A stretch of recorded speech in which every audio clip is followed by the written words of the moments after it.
हम्म। देखो, अब जो टॉपिक शुरू होने वाले हैं ना वो सब फ्लो में चल रहे हैं। प्रोडक्शन हमने पिछला चैप्टर पढ़ा और उस प्रोडक्शन में हमने वहां से बात कर ली थी कि अब हम एज अ प्रोड्यूसर अपने आप को सोचेंगे। उसके पहले तक हम एज अ कंज्यूमर अपने आप को ट्रीट कर रहे थे और चीज़ों को सोच रहे थे, डिमांड क्या होगी, डिमांड फंक्शन क्या होगा, वगैरह वगैरह। लॉ ऑफ डिमांड पढ़ा हमने, यूटिलिटी क्या होती है, वो सब कंज्यूमर पर्सपेक्टिव था। अब प्रोड्यूसर पर्सपेक्टिव में पहला जो चैप्टर था वो तो बिल्कुल बेसिक था कि प्रोडक्शन फंक्शन क्या होता है। मतलब बहुत सारे इनपुट मिलके कोई आउटपुट बना देते हैं। टोटल प्रोडक्ट क्या होता है, एवरेज प्रोडक्ट क्या होता है, मार्जिनल प्रोडक्ट क्या होता है, ये तुम्हारे टिप्स पे होने चाहिए। टोटल प्रोडक्ट किसको बोलेंगे, एवरेज प्रोडक्ट किसको बोलेंगे, मार्जिनल प्रोडक्ट किसको। ठीक है। अब हमारा जो काम है, और वो लॉ ऑफ वेरिएबल प्रोपोर्शन तुम्हारे टिप्स पे होना चाहिए। लॉ ऑफ वेरिएबल प्रोपोर्शन किस बारे में है, वो 3 फेजेस में चलता है, क्यों चलता है, कैसे चलता है, और वो कर्व क्या होता है। अगर वो चीज़ की अंडरस्टैंडिंग है तो आगे सब आसान होने वाला है। जो प्रोड्यूसर होता है, वो प्रोड्यूसर सबसे ज़्यादा फोकस करता है अपनी कॉस्ट पे, कि वो कॉस्ट को कैसे मिनिमम रख पाएगा। तो यहाँ ऑप्टिमम कॉस्ट हमारी कहीं ना कहीं वहां होगी जहां कॉस्ट मिनिमम होगी। इस चैप्टर में हम सीखेंगे कि कॉस्ट का मतलब क्या समझना है, एज अ प्रोड्यूसर कॉस्ट का मतलब क्या है, शॉर्ट रन कॉस्ट क्या होंगी, एवरेज कॉस्ट क्या होगी, मार्जिनल कॉस्ट क्या होगी, relationship between short run cost curves etcetera. तो सॉल्व प्रैक्टिकल भी है इसमें, माइक्रो काफ़ी सारा प्रैक्टिकल है। और वो जो हम पीछे के चैप्टर्स में भी करके आए हैं, वो प्रैक्टिकल पार्ट पे ध्यान रखना। उसमें से क्वेश्चन आते हैं और बहुत आसान होते हैं, 4-5 नंबर तक के क्वेश्चन आ जाते हैं। तो बाकी के क्वेश्चन ये लॉस पे आते हैं। दो चीज़ें बिल्कुल श्योर हैं, जितने लॉ हमने पढ़े हैं अभी तक उन सब लॉस पे क्वेश्चन आएंगे। जैसे लॉ ऑफ डिमांड है, ठीक है, प्रोडक्शन पॉसिबिलिटी कर्व जैसी चीज़ पे क्वेश्चन होगा, बजट लाइन पे क्वेश्चन होगा। तो बहुत ही कम स्कोप होता है एग्जामिनर को वो किसको छोड़े, तभी चीज़ें इतनी इंपॉर्टेंट है। राइट, इतना कर लिया तो बहुत हो गया। आगे देखते हैं। In the previous chapter, we have studied the various concept and laws related to the behavior of the product.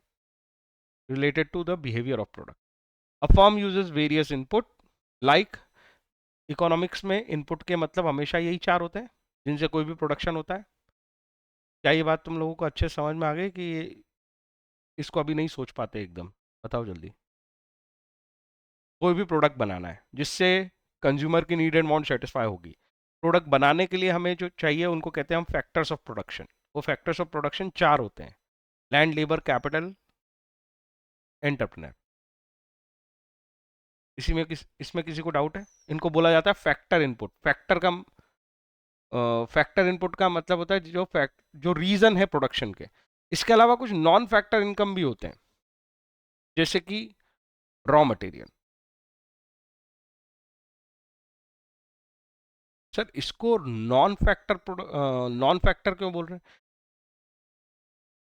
Economics में अगर हम ये कहें कि हम किसी चीज को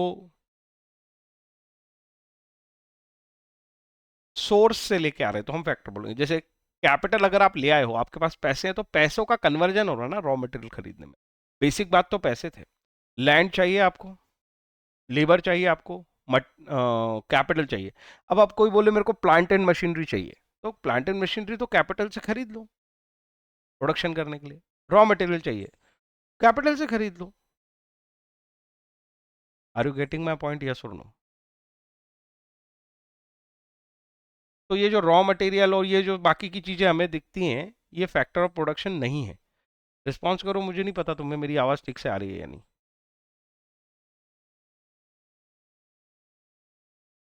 कॉमन सेंस की बातें कर रहा हूँ मैं, कुछ याद या रटने की बातें नहीं है। अभी कहीं भी अभी याद करने की बात शुरू ही नहीं हुई।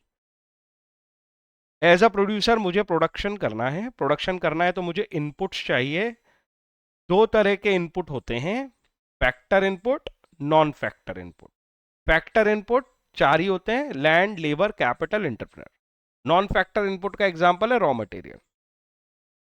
बेसिकली फैक्टर इनपुट से ही हम नॉन फैक्टर इनपुट भी परचेज कर सकते हैं। Firm has to make payment for such input as they do not come free. Obviously ये सारे फैक्टर इनपुट की व्यवस्था हम कहां से करेंगे? यहां से ये टर्म शुरू होती है, कॉस्ट। आ गया माइक्रो, बड़े दिनों बाद चैप्टर का नाम है कॉस्ट। तो कॉस्ट तक मैं कैसे पहुंचा? इकोनॉमिक्स के बेसिक से। हम एक प्रोड्यूसर है, प्रोड्यूसर को प्रोडक्ट बनाना है, प्रोडक्ट बनाने के लिए इनपुट्स रिक्वायर्ड है। इनपुट्स रिक्वायर्ड, इनपुट्स का मतलब दो तरह के इनपुट होते हैं। एक होते हैं factor input,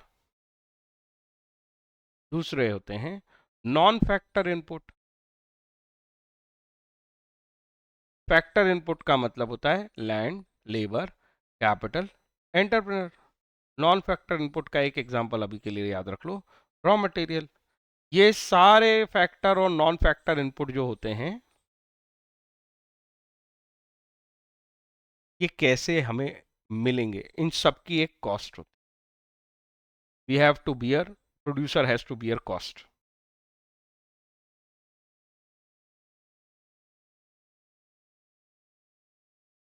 to assemble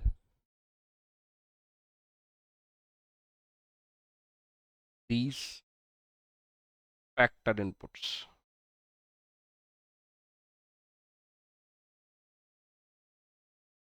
product तब बनेगा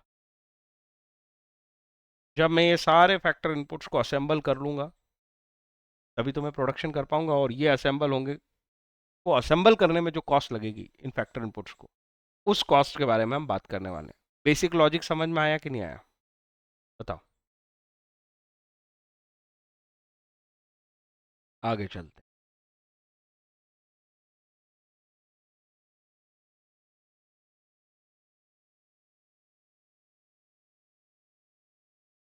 मीनिंग ऑफ कॉस्ट।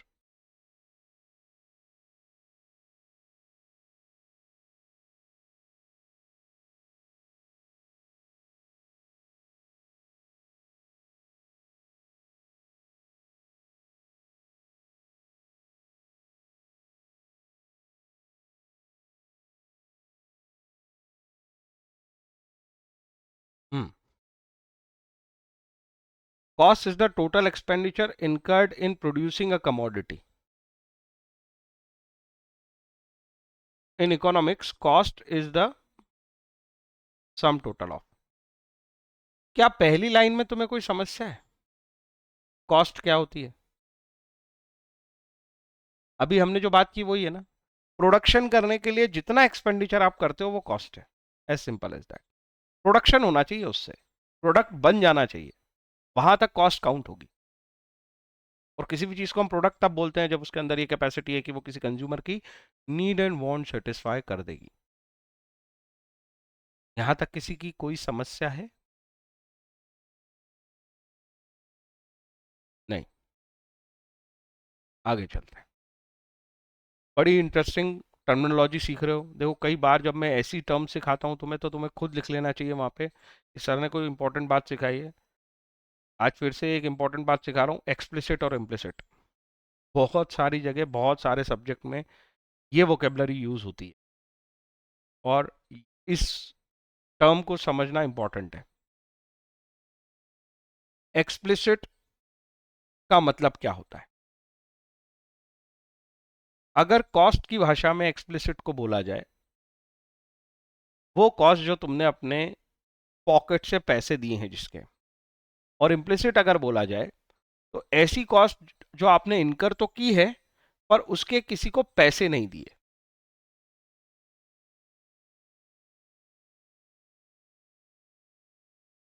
कुछ समझ में आएगा? कि ऊपर से गया? बताओ। ये दो वर्ड बहुत इंपॉर्टेंट है, एक्सप्लिसिट, इम्प्लिसिट। इंग्लिश में भी यूज होता है। अगर हम किसी को बोलते हैं कि हमने एक्सप्लिसिटली तुमको बताया था, इसका मतलब है कि कोई बात आपने सामने वाले से की है जिसको आपने उसे हाँ, छुपाया नहीं है, उसे डिलीवर किया है, कुछ छुपा हुआ नहीं था उसमें, समथिंग विच इज नॉट, मतलब कुछ भी हिडन नहीं था आपकी बातों में, जो कुछ बोला था आपने पूरा क्लियर कट बोल दिया था, उसमें कुछ हिडन नहीं था। और जब हम किसी को इम्प्लिसिट नॉलेज देते हैं ना, तो उसका मतलब होता है कि सामने वाले को अंडरस्टैंड करना पड़ता है, उसे अंदाजा लगाना पड़ता है, बिटवीन द लाइंस उसे पढ़ना पड़ता है। ऐसी भाषा इंग्लिश में होता है कि भाई कन्वर्सेशन में भी एक्सप्लिसिट इम्प्लिसिट होता है। ये वर्ड्स जहां मर्जी हो वहां यूज करो, बहुत इंपॉर्टेंट वर्ड्स हैं और तुम्हें कई सारे सब्जेक्ट्स में इसका काम आएगा। मैं यहाँ पे इसको इस नजरिए से पढ़ रहा हूं कि हम कॉस्ट के बारे में बात कर रहे हैं। जैसे तुमने रॉ मटेरियल परचेज किया, तो ऑब्वियसली सामने वाले को आपने क्या किए होंगे, एक्चुअल पेमेंट्स। एक्सप्लिसिट कॉस्ट मतलब ये समझ लो कि actual payment made, actual payment made, ऐसी कॉस्ट जिसके आपने सच में दिख रहे हैं कि खर्चे किए हैं, कुछ छुपा हुआ नहीं है, आपने रॉ मटेरियल परचेज किया, इसका अच्छा एग्जांपल है। इम्प्लिसिट कॉस्ट का मतलब बताता हूं, अब समझना, इंटरेस्टिंग बात बोलता हूं।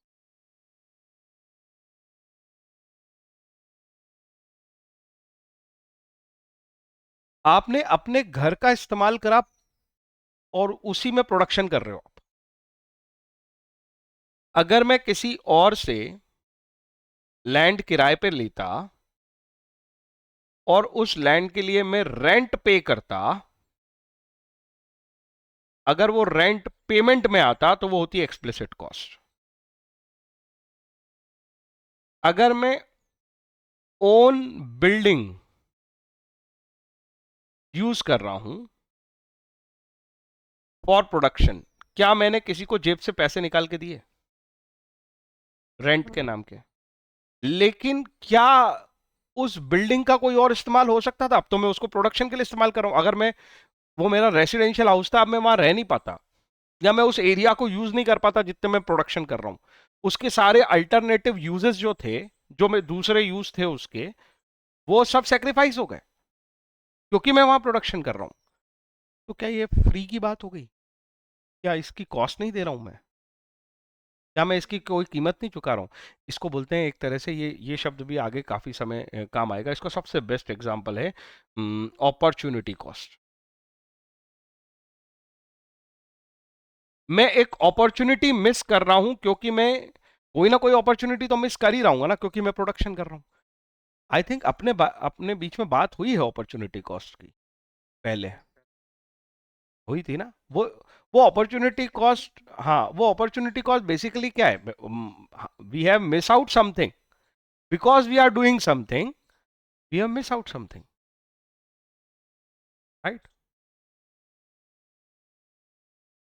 ऐसा लगा किसी ने आने की कोशिश की, पर चलो ठीक।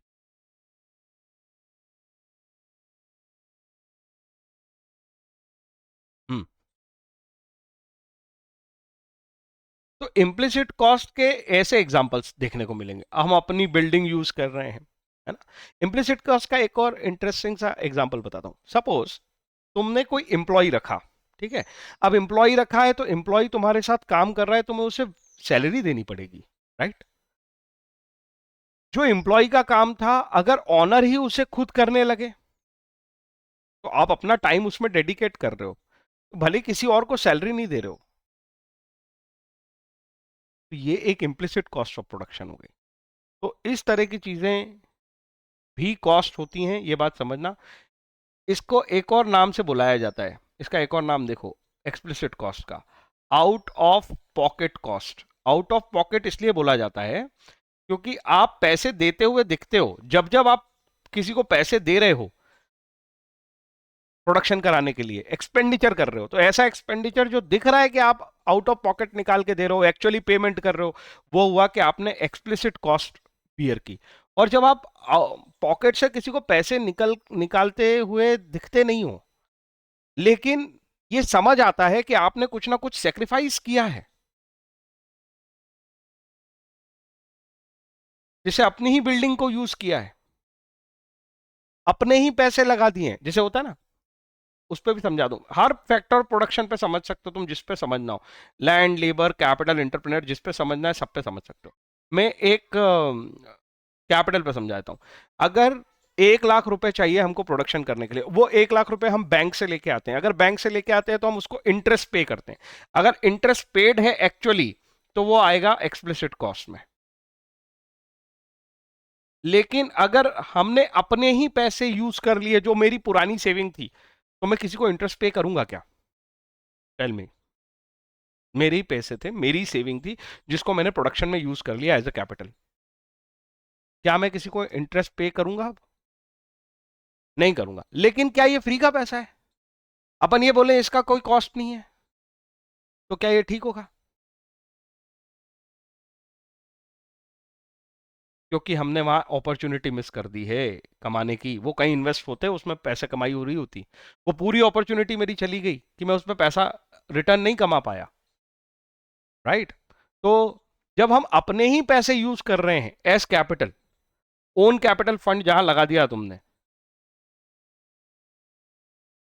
इसके ऊपर इंप्यूटेड वैल्यू निकाल दूं मैं इसकी। इंप्यूटेड वैल्यू मतलब, जैसे कि इंप्यूटेड वैल्यू का वही मतलब होता है कि एस्टिमेटेड वैल्यू। एस्टिमेटेड वैल्यू, तो ये कह लो इम्प्लिसिट कॉस्ट एक एस्टिमेटेड कॉस्ट होती है। इसका केवल अंदाजा लगाया जाता है, क्योंकि रियल में तो आप किसी को देते नहीं हो। तो ये आउट ऑफ पॉकेट कॉस्ट है, एक्चुअल नेचर की है, और ये एस्टिमेटेड नेचर की है। क्या इम्प्लिसिट और एक्सप्लिसिट वर्ड का मतलब समझ में आया? मैंने स्पेसिफिक ये जो हमने अभी डेफिनेशन समझी है वो कॉस्ट ओरिएंटेड समझी, लेकिन मैंने तुम्हें एक और एग्जांपल दिया कि कन्वर्सेशन पे भी एक्सप्लिसिट कन्वर्सेशन होते हैं और इम्प्लिसिट कन्वर्सेशन होते हैं। जब कोई डिप्लोमेटिकली बात करता है ना किसी के साथ, तो वो इम्प्लिसिट कन्वर्सेशन है, उसमें रीड बिटवीन द लाइंस भी होता है कि हर बात मैं बोल के नहीं समझाऊंगा, बाकी तुम्हें खुद से भी समझनी पड़ेगी। और एक्सप्लिसिट कन्वर्सेशन का मतलब होता है कि मैंने कुछ नहीं छोड़ा पीछे समझने के लिए, जो कुछ समझाना था मैंने बोल के बता दिया तुम्हें, अपने मन से कोई और वर्ड तुम्हें नहीं सोचने हैं, वो हो गया एक्सप्लिसिट कन्वर्सेशन। तो ये इम्प्लिसिट एक्सप्लिसिट वर्ड बहुत काम के हैं, बहुत सारे सब्जेक्ट में काम आते हैं। फिलहाल हम कॉस्ट के नजरिए से पढ़ रहे हैं। ये होती हैं एक्सप्लिसिट और इम्प्लिसिट कॉस्ट। अगर किसी का कोई डाउट है तो अभी पूछो। एक्सप्लिसिट मतलब आउट ऑफ पॉकेट, एक्सप्लिसिट मतलब actual payment. Example, rent paid या इंटरेस्ट पेड। इम्प्लिसिट, इसी रेंट और इसी इंटरेस्ट की इम्प्लिसिट कॉस्ट हो सकती है। अगर तुम अपना घर इस्तेमाल कर रहे हो तो उसकी जो एस्टिमेटेड वैल्यू ऑफ रेंट होगी वो इम्प्लिसिट कॉस्ट है। अगर तुम अपने ही फंड इस्तेमाल कर रहे हो, लोन नहीं लेके आ रहे हो, लोन लाते तो इंटरेस्ट देते, तो वो इंटरेस्ट पेड एक्सप्लिसिट है। लेकिन अपने ही पैसा लगा दिया हमने, तो उसके ऊपर जो एस्टिमेटेड वैल्यू ऑफ इंटरेस्ट होनी चाहिए वो हमारी इम्प्लिसिट कॉस्ट होती है। अभी तक हमने क्या क्या पढ़ा?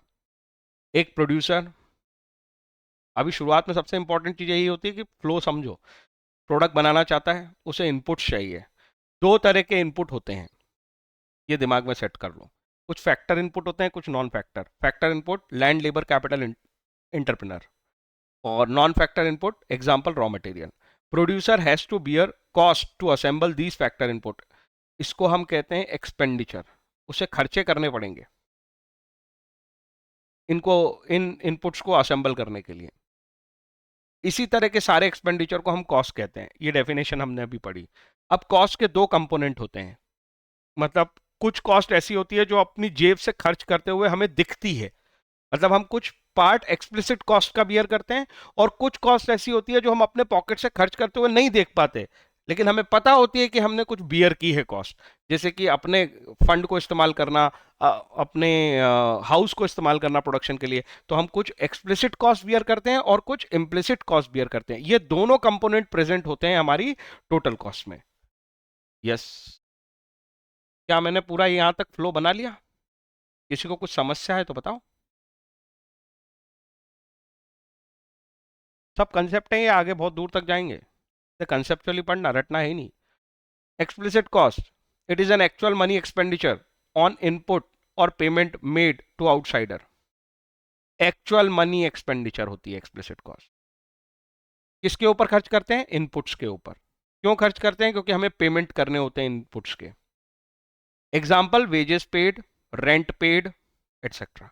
इम्प्लिसिट कॉस्ट की डेफिनेशन देखो। अंडरलाइन करो इसी वर्ड को, एस्टिमेटेड वैल्यू। ये कॉस्ट एक्चुअल में अपन जेब से खर्च ही नहीं करते, इसका केवल अंदाजा लगाते हैं, क्योंकि रियलिटी में पेमेंट हो ही नहीं रहे होते। हमारी ही कैपिटल हमने लगा दी, तो उसके ऊपर जो एस्टिमेटेड इंटरेस्ट है वो एस्टिमेटेड वैल्यू है, इम्प्लिसिट कॉस्ट है। तो जो इनपुट सप्लाई किए हैं ऑनर ने, जो इनपुट सप्लाई किए हैं ऑनर ने, उसके लिए जो खर्च होता है वो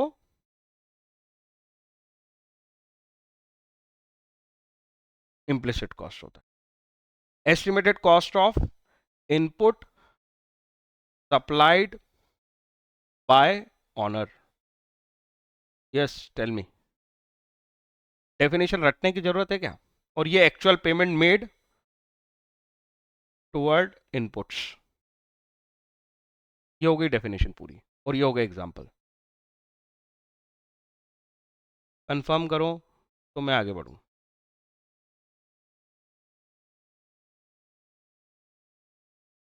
फाइनल जो कंक्लूजन लिखा है, हाँ, जो फाइनल कंक्लूजन लिखा है वो क्या है? So cost in economics include actual expenditure on input. Cost, जो इकोनॉमिक्स में कॉस्ट है वो क्या है? एक्चुअल इनकम, एक्चुअल एक्सपेंडिचर मतलब एक्सप्लिसिट कॉस्ट, एंड इम्प्यूटेड, देखो यहां पे ये वर्ड आ गया, इम्प्यूटेड वैल्यू। इम्प्यूटेड वैल्यू मतलब एस्टिमेटेड वैल्यू, लिख लो वहां बुक पे ही। इम्प्यूटेड मतलब एस्टिमेटेड, नोट्स पे तो मैंने अभी लिख ही रखा है। Estimated value of input supplied by honour. तो ये इम्प्यूटेड वर्ड भी तुमने आज सीख लिया, इम्प्लिसिट भी सीख लिया और एक्सप्लिसिट भी सीख लिया। इकोनॉमिक को देखो, अकाउंटिंग में जो हम अकाउंटिंग करते हैं, अभी फाइनेंशियल अकाउंटिंग करते हैं, तो तभी हम रिकॉर्ड करते हैं जब ट्रांजैक्शन होता है, जब हम किसी को पैसे देते हैं या किसी से पैसे लेते हैं, अदरवाइज हम रिकॉर्ड नहीं करते। तो अकाउंटिंग केवल एक्सप्लिसिट कॉस्ट को ही रिकॉर्ड करती है। जब आप किसी को सच में पैसे दोगे तभी अकाउंटिंग में एंट्री होगी, अकाउंट में एंट्री होगी, नहीं तो नहीं होगी। ये कंसेप्ट मैं बार बार तुमसे कहता हूं, हाँ या ना? हम केवल ऐसे ही इवेंट या ट्रांजैक्शन को रिकॉर्ड करेंगे जहां पे फाइनेंशियल वैल्यू जा रही है या आ रही है, तभी हम रिकॉर्ड करते हैं। बोलो यस और नो। तो ये, हाँ, तो फाइनेंशियल, ये जो अकाउंटिंग होती है उसमें केवल कौन सी कॉस्ट रिकॉर्ड करते हैं हम? वो जो पूरी बुक्स बना रहे हैं उसमें हम केवल एक्सप्लिसिट कॉस्ट रिकॉर्ड कर रहे हैं। लेकिन इकोनॉमिक्स ये कहता है कि हम केवल एक्सप्लिसिट कॉस्ट पे नहीं चलते, हम एक्सप्लिसिट प्लस इम्प्लिसिट दोनों पे बात करते हैं। तो ये डिफरेंस है अकाउंटेंसी में कॉस्ट का और इकोनॉमिक्स में कॉस्ट का। आई होप ये बात क्लियर है। आगे चलते हैं।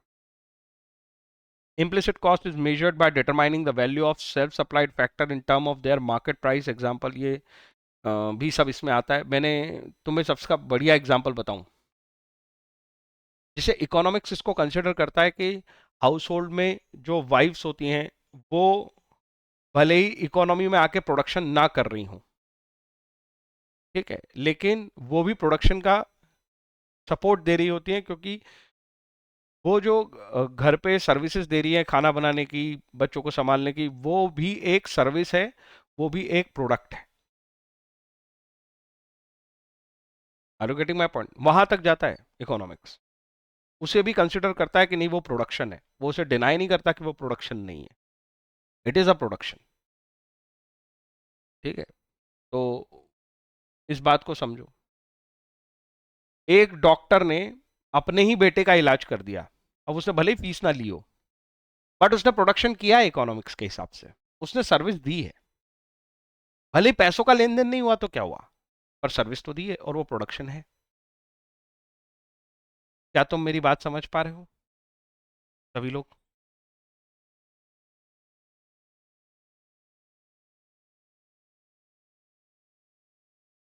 एक्सप्लिसिट कॉस्ट और इम्प्लिसिट कॉस्ट का डिफरेंस भी दिया हुआ है। ये बहुत इंपॉर्टेंट टॉपिक है, इस पे क्वेश्चन आने के मैं मानता हूँ कि चांस बहुत ज़्यादा है। कॉस्ट वाले चैप्टर में 2-3 नंबर का आएगा, ज़्यादा बड़ा नहीं। तो ये डिफरेंस पे पूछ लेगा या मीनिंग पूछ लेगा, वट एवर। तो एक्सप्लिसिट कॉस्ट के मीनिंग और इम्प्लिसिट कॉस्ट के मीनिंग दिए हुए हैं। एक्सप्लिसिट कॉस्ट में लिखा है it is a payment made to outsider for hiring factor service. यहाँ क्लियरली आउटसाइडर लिखा है, क्योंकि ऑनर ने खुद को पैसा नहीं दिया है, किसी और को दिया है, तभी वो एक्सप्लिसिट कॉस्ट कहलाएगी। एक्चुअल पेमेंट्स हैं यहाँ। इम्प्लिसिट कॉस्ट में वहां पे लिखा है it is cost for self supplied factors, owner ने खुद को ही सप्लाई किए हैं फैक्टर, मतलब खुद के ही लिए काम किया है, खुद को ही घर दिया है, खुद को ही कैपिटल दी है। मनी पेमेंट की बात करें, it involves actual money payment, और उधर इम्प्यूटेड वैल्यू ऑफ फैक्टर्स लेते हैं हम, वहां पे एक्चुअल पेमेंट होते ही नहीं, तो वहां सब एस्टिमेटेड वैल्यू पे चलता है, और दोनों के एग्जाम्पल दे रखे हैं। नोट्स में लिखा है explicit cost in the nature of contractual payment. Contractual का मतलब आउटसाइडर के साथ आप पहले कॉन्ट्रैक्ट बनाते हो और कॉन्ट्रैक्ट के अकॉर्डेंस में उससे सर्विस लेते हो, जैसे किसी से पैसे लिए और उस पैसे का कॉस्ट दिया, मतलब इंटरेस्ट दिया, किसी से बिल्डिंग ली, उस बिल्डिंग का कॉस्ट दिया, दैट इज रेंट दिया, तो वहां सब कुछ कॉन्ट्रेक्चुअल है। एक्सप्लिसिट कॉस्ट में कॉन्ट्रेक्चुअल पेमेंट्स होते हैं, while in case of implicit cost there is no contractual payments, आप अपने साथ कोई कॉन्ट्रैक्ट थोड़ी करते हो, और ना ही कोई एक्चुअल पेमेंट होता है। Normal profit is also treated as a part of implicit cost because it is imputed value of enterprise service provided by the owner. Entrepreneur खुद के लिए जो प्रॉफिट निकालता है, तो नॉर्मल प्रॉफिट भी कौन सी कैटेगरी में आएगा, तुम बताओ मुझे।